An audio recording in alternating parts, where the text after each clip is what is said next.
看妙招姐学小妙招，让你的生活变得更有趣。Hello， 大家好，我是妙招姐。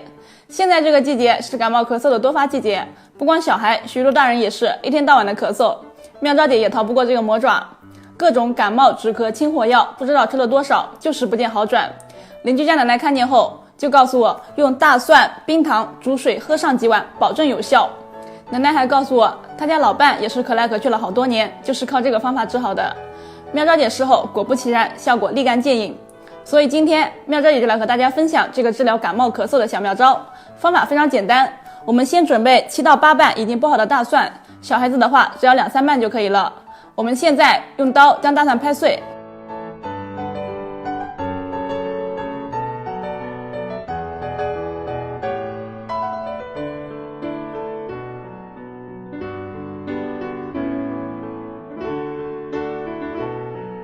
然后再加入几块冰糖，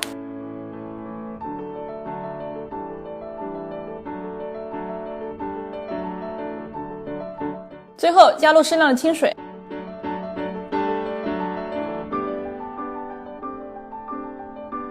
好了，我们现在就拿去锅里蒸吧。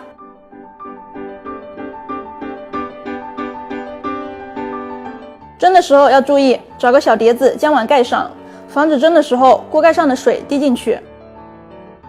我们大火烧开后，改小火蒸10到15分钟，煮到水发白就可以了。蒸好后，大蒜不用吃，只喝水就可以了。每天2到3次，1次小半碗就可以，喝完立竿见影。很多人会问，为什么这个效果会这么好？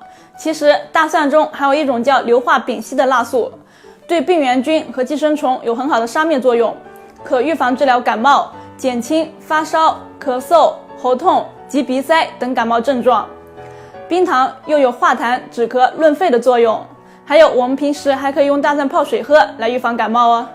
那么今天的妙招分享就到这里了，赶快把这个妙招分享给你的家人和朋友吧，这样可以帮助更多的人哦。